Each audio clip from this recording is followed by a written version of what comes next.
আসসালামু আলাইকুম ওয়া রাহমাতুল্লাহি ওয়া বারাকাতুহু। ইন্নাল হামদালিল্লাহি ওয়াহদা ওয়াসসালাতু ওয়াসসালামু আলা মান লা নাবিয়্যা বা'দা আম্মা বা'দ। সম্মানিত শিক্ষার্থী বন্ধুরা, আমরা চমৎকার গুরুত্বপূর্ণ একটা হাদিস অনুবাদ করছি। এই হাদিস নিয়ে আমরা কিছু কথা উপস্থাপন করব ইনশাআল্লাহ। শহীদদের মর্যাদা কেমন?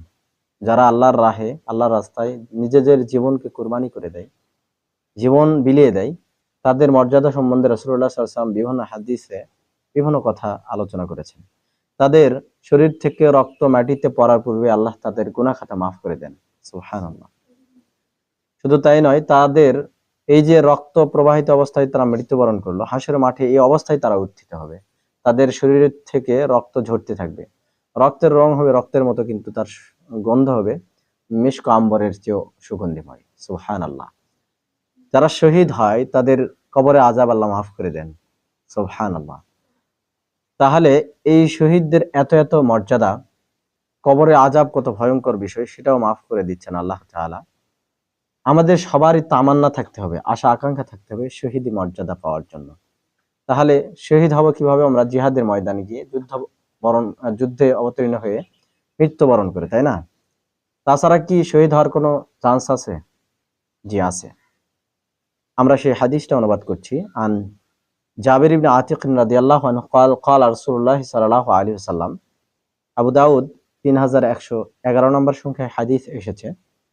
জাবির ইবনে আতিক রাদিয়াল্লাহু আনহু থেকে বর্ণিত, তিনি বলেন রাসূলুল্লাহ সাল্লাল্লাহু আলাইহি ওয়াসাল্লাম বলেছেন, আশ-শাহাদাতু সাবউন সিওয়াল কতলি ফি সাবিলিল্লাহ।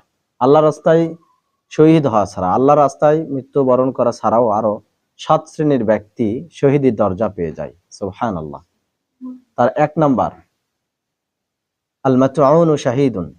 এই যে মহামারী গেল না, 19 সাল থেকে প্রায় কয়েক বছর মহামারী সারা পৃথিবীতে, এই মহামারীতে যারা আক্রান্ত হয়ে মৃত্যুবরণ করেছে, তারা ইমানের হালতে মৃত্যুবরণ করার কারণে শহীদের দরজা পেয়েছে। সুবহানাল্লাহ। তাহলে 1 চলে গেল। 2 ওয়াল গারিক শাহীদ। 2 নম্বরে আপনার ডুবে মারা গেলে, পানিতে ডুবে মারা গেল না, গত ঈদে দেখলেন না, বাস পানিতে ডুবে কি হলো, অনেক মানুষ ডুবে মারা গেল। যদি ইমানের হালতে মারা যায় কেউ, তাহলে সে কি হবে? শহীদ হয়ে যাবে। আর 3 নাম্বার সাহিবু যাতিল জামবি শাহীদুন।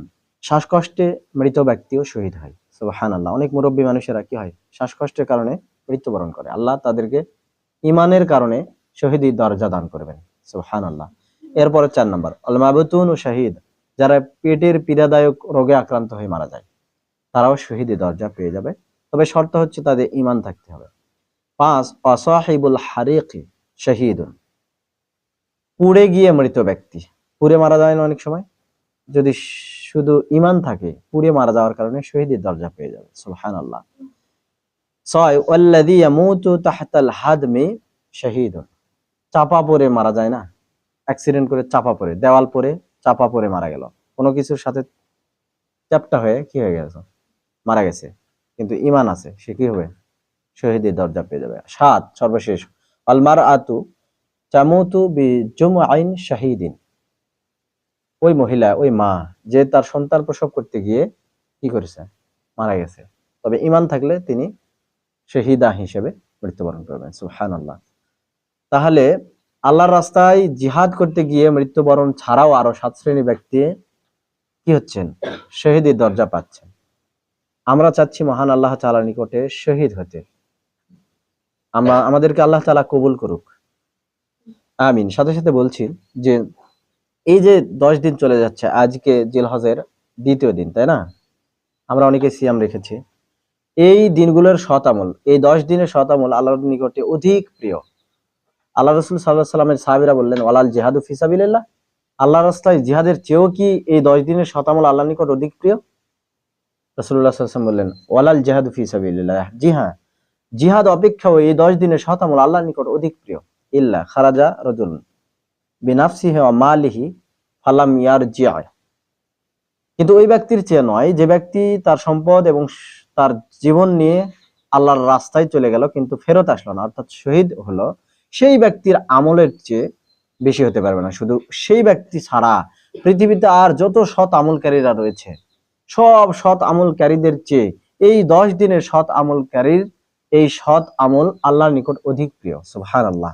তাই এই 10 দিন আমরা কি করছি? তাকবীর পাঠ করছি বেশি বেশি। হ্যাঁ, আল্লাহু আকবার, আল্লাহু আকবার, লা ইলাহা ইল্লাল্লাহ, আল্লাহু আকবার, আল্লাহু আকবার, ওয়ালিল্লাহিল হামদ। এগুলোতে সিয়াম পালন করতেছি, সালাত আদায় করতেছি, দান ও সাদাকা করছি, তাই না? এই 10 দিন আমরা বেশি বেশি কি করব? সৎ আমল করব। আল্লাহ আমাদেরকে সেই তৌফিক দান করুন। আমিন। ওয়া আখিরু দাওয়ানা আলহামদুলিল্লাহি রাব্বিল আলামিন। আসসালামু আলাইকুম ওয়া রাহমাতুল্লাহি ওয়া বারাকাতুহু।